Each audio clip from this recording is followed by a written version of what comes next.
4. 모세의 변명과 귀환. 모세가 하나님의 이적을 체험하다. 5. 하나님. 그렇지만 그래도 모세는 여전히 두려웠다. 한때는 이집트의 왕자였지만 지난 40년 동안은 미디안 땅의 평범한 목부로 지내면서 일상의 소소한 재미와 안녕에 만족해온 모세였다. 그런데 강력한 제국을 통치하는 파라오에 맞서 동족을 이집트 땅에서 이끌어내라니 40년 전 이집트에서는 너무 조급했던 것이 사실이었다. 하나님께서 자신에 대한 부르심이 없었음에도 민족의 지도자로 자처하며 혈기로 무력을 사용했다가 허겁지겁 도망쳐야 했다. 그런데 40년이 지난 지금은 하나님께서 자신을 부르시는데도 선뜻 응답할 수가 없다. 모세는 출애굽 소명을 계속 사양하며 하나님께 변명했다. 하나님, 파라오는커녕 이스라엘 백성들조차 저를 믿지 않고 제 말도 듣지 않을 것입니다. 그들은 분명 제게 말하기를 주께서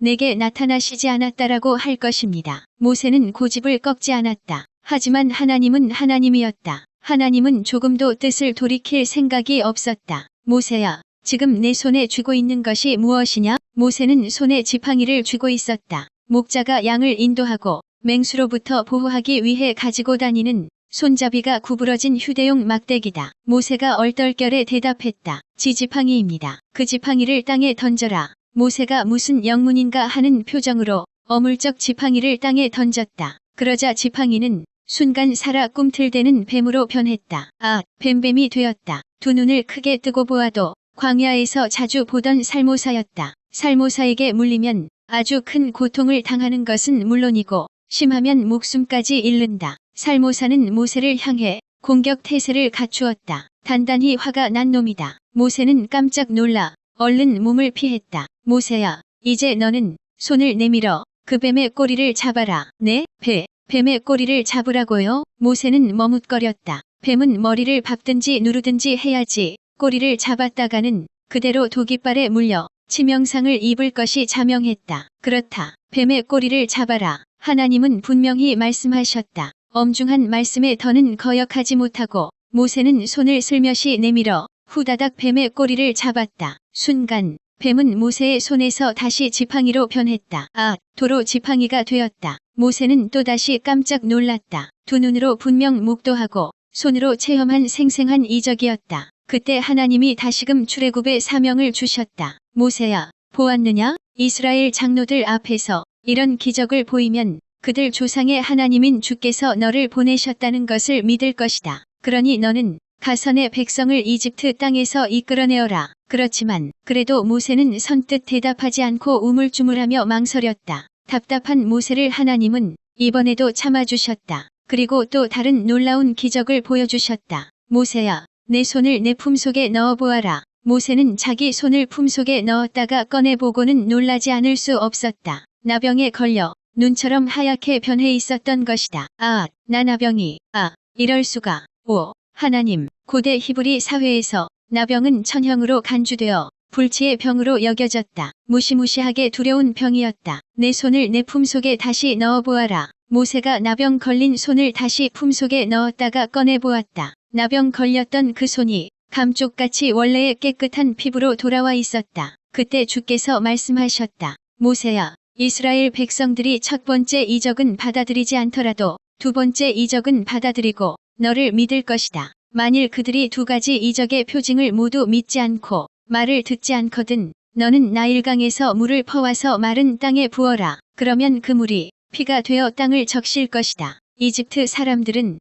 나일강을 생명의 젖줄로 여겨 신성시했다. 특별히 수호신이 보호한다고 믿었다. 그런 나일강의 물이 피로 변한다면 그것을 누가 이적이라고 하지 않겠는가. 만일 파라오가 히브리 민족을 내보내주지 않으면 하나님이 이집트를 죽음의 피로 심판하시겠다는 두려운 경고였다. 모세가 이런 이적을 보인다면 이스라엘 백성은 모세를 하나님의 사자로 믿지 않을 수 없을 것이다. 이제 모세가 결단해야 할 때가 이르렀다. 하나님이 아론을 모세의 대변자로 세우시다. 하지만 주여, 저는 본디 말주변이 없는 사람입니다. 예전에도 그랬고 지금도 마찬가지입니다. 저는 정말 말솜씨가 없어서 입과 혀를 잘 놀리지 못합니다. 그러하오니 저는 감히 모세는 자신의 상황을 드러내며 이 핑계 저 핑계를 댄다. 아직까지 하나님의 권능에 의지하기보다는 자신의 능력이나 대화술에 더 의존했다. 그만큼 믿음이 약했다. 노하기를 더디하시는 하나님은 그래도 계속 참고 모세를 설득한다. 모세야, 누가 사람에게 입을 주었느냐? 누가 사람을 귀머거리나 벙어리로 만드느냐? 누가 사람에게 눈을 주었느냐? 누가 사람을 눈멀게 하느냐? 모두가 주내가 하는 일이 아니냐? 그러니 너는 걱정하지 말고 가라. 내가 내 입과 함께 할 것이다. 내가 해야 할 말을 가르쳐 주겠노라. 하지만 주여, 제발 부탁드립니다. 왜 하필 접니까? 보낼 만한 다른 사람을 보내소서. 저는 부족하고 말도 잘 못하고. 그만. 모세야, 이제 그만하여라. 마침내 주께서 화를 내시며 모세의 말을 막으셨다. 그만큼 알아듣게 일러주었는데도 모세가 계속 출애굽 사명을 거부하자 더는 참지 못하고 노하신 것이다. 그렇지만 끝까지 붙드시는 하나님이시다. 이리 빼고 저리 빼는 모세를 끝까지 포기하지 않으시고 다시금 다독여 주신다. 모세야, 정 그렇다면 내 형 아론이 있지 않느냐? 그가 말 잘하는 사람인지는 내가 다 알고 있다. 그랬다. 모세와 달리 아론은 말을 잘했다. 그의 말은 기름칠한 것처럼 사람들의 귀를 즐겁게 했다. 그래서 사람들은 아론을 좋아했다. 모세는 갑자기 아론 형이 생각났다. 오, 주님, 저는 아론 형을 40년 동안이나 만나지 못했습니다. 제가 어디로 가야 아론을 만나겠습니까? 걱정 마라. 너를 만나려고 아론이 여기로 오는 중이다. 너는 내게서 받은 말을 내 형 아론에게 그대로 전해주어라. 그러면 아론이 너를 대신해서 사람들에게 말할 것이다. 나는 내 입과 함께하고 내 형 아론의 입과도 함께할 것이다. 아론은 모세보다 3살 많은 형이다. 아므람과 요게벳은 이남 일녀를 낳았다. 당시 모세는 80세, 아론은 83세, 그리고 둘의 누이인 미리암은 93세 정도였다. 하나님은 다시금 모세를 격려하며 힘을 북돋워 주신다. 모세야, 너는 이 지팡이를 항상 손에 들고 다녀라. 이 지팡이로 온갖 이적의 표징을 나타내도록 하여라. 모세는 결국 하나님의 부르심에 순종하기로 했다. 아무도 찾아주지 않는 미디안 땅의 평범한 목부 모세, 모두에게 이름조차 잊히고 있던 모세를 하나님은 때가 되니 찾아오셨다. 십보라가 남편 모세의 목숨을 구하다. 모세는 호렙산을 내려갔다. 산에서 양떼를 몰고 돌아온 모세는 곧장 장인 이드로를 찾아가 이집트로 귀환할 것을 아뢰었다. 어르신, 이제 그만 돌아가려 합니다. 부디 저를 보내주십시오. 이집트에 있는 부모와 친척에게로 돌아가 그들이 아직 살아있는지 알아보고자 합니다. 처자식을 전부 데리고 떠나려 합니다. 이드로는 처음 모세를 만났을 때부터 작별을 준비하고 있었다. 맞사위는 양이나 치며 목자로 늙어갈 사람도 아니었다. 미디안 부족으로 살아갈 사람도 아니었다. 그는 언제라도 떠날 사람이고 또 떠나보내야 할 이방인이다. 그래도 막상 떠난다 하니 가슴이 철렁 내려앉았다. 맏딸 십보라와 두 손자가 마음에 걸렸다. 그동안 행복한 가정을 꾸리며 잘 살았는데 아쉬운 마음에 괜스레 모세를 붙잡아 본다. 이제 와서 꼭 돌아가야 하겠나? 네, 장인어른, 돌아가야 할 피치 못할 사정이 생겼으니 부디 허락해 주십시오. 자네 결심이 정 그러하다면 잘 알았네. 떠날 준비를 하게. 고맙습니다. 장인어른, 그간 돌봐주신 은혜는 잊지 않겠습니다. 모세는 이드로에게 큰절을 한 다음 장막으로 돌아와 짐을 꾸렸다. 아내 십보라는 불안한 모습을 보였다. 남편은 이집트의 왕궁으로 돌아가는 것이 아니라 동족 이스라엘 백성을 이집트에서 탈출시키는 해방자의 자리로 나아간다. 그 길이 고난의 길이라는 것은 불을 보듯 뻔했다. 십보라는 두려웠다. 두 아이는 우리가 살 집은 파라오의 핍박은 그런 염려가 모세에게도 없는 것은 아니다. 아내와 두 아들을 생각하면 그냥 여기 미디안에 눌러 사는 것이 낫다. 처가는 미디안 지역에서 부자이며 장인은 제사장까지 겸직한 지도자다. 어디에서도 대접받는다. 하지만 지금 집을 나서면 고생길이 훤하다. 모세의 마음도 불안했다. 그때 주께서 모세에게 이르셨다. 모세의 결심이 흔들리지 않도록 확신을 심어주는 말이다. 모세야, 이집트로 돌아가기를 조금도 주저하지 마라. 너를 찾아 죽이려 했던 자가 지금은 죽고 없느니라. 40년 동안 모세의 목숨을 줄기차게 노려왔던 파라오 투트모세 3세가 죽었다는 말이다. 그의 뒤를 이어 왕위에 오른 그의 아들 아멘호텝 2세는 20세를 갓 넘은 패기만만한 젊은 왕이었다. 그는 승마와 궁술에 있어 누구도 자신을 따를 수 없다고 뻐기고 자랑하는 교만한 왕이었다. 출애굽을 놓고 모세가 상대할 그 파라오였다. 모세는 아내와 두 아들을 나귀에 태우고 미디안 집을 떠났다. 게르솜은 제법 철이 들었고 엘리에셀은 아직 어린아이였다. 모세는 하나님이 주신 지팡이를 손에 쥐고 앞으로 나갔다. 길을 가던 중 주께서 나타나 모세에게 말씀하셨다. 모세야, 너는 이집트로 돌아가 파라오 앞에서 많은 이적을 보여라. 하지만 파라오의 마음이 아주 완고해서 내 백성을 순순히 보내주지 않을 것이다. 그러면 너는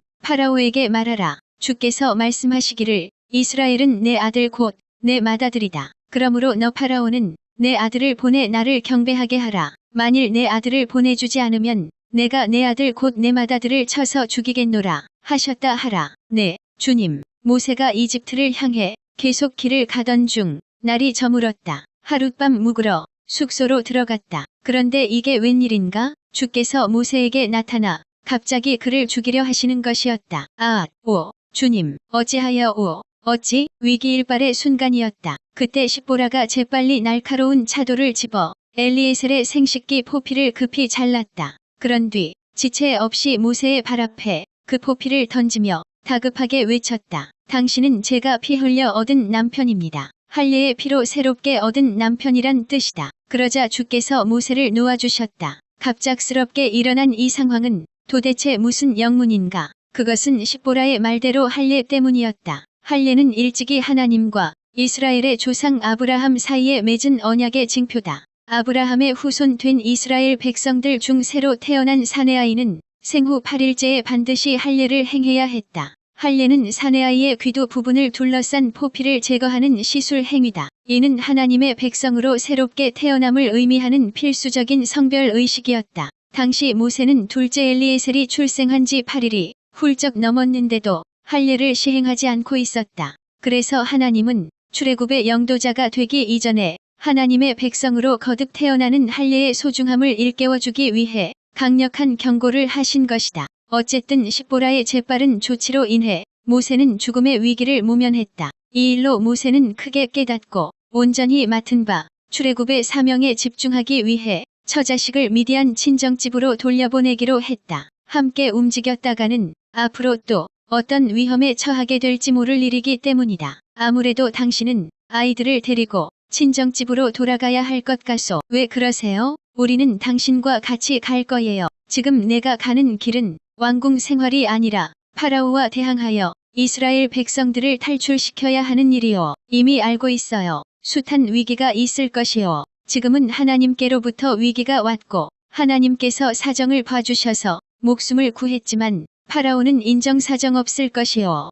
나야 이미 동족을 위해 목숨을 바칠 각오가 되어 있지만 당신이나 두 아들에게 무슨 일이라도 생기면 내가 언제 어떻게 무너질지 모르오. 그러니 집으로 돌아가네. 연락을 기다리시오. 그렇지만 여보, 내 말을 들으시오. 때가 되면 책임지고 당신을 다시 데리러 오겠소. 약속하오. 알겠어요. 그럼 부디 몸 조심하시고. 십보라는 두 아이를 데리고 돌아섰다. 눈물의 작별이었다. 모세는 처자식을 보내면서 두 주먹을 불끈 쥐었다. 마침내 모세가 이집트로 돌아가다. 여기는 이집트 고센 땅. 하나님은 모세의 형 아론에게 나타나 말씀하셨다. 아론, 너는 광야로 나가 내 동생 모세를 맞이하여라. 아론은 깜짝 놀랐다. 40년 동안 소식조차 없던 동생이다. 그동안 여러 나라로 장사를 다니는 대상들에게 모세의 소식을 물었다. 낯선 지역에서 이집트인을 만났다는 사람도 있어서 자세히 물으면 그 모양새가 모세는 아니었다.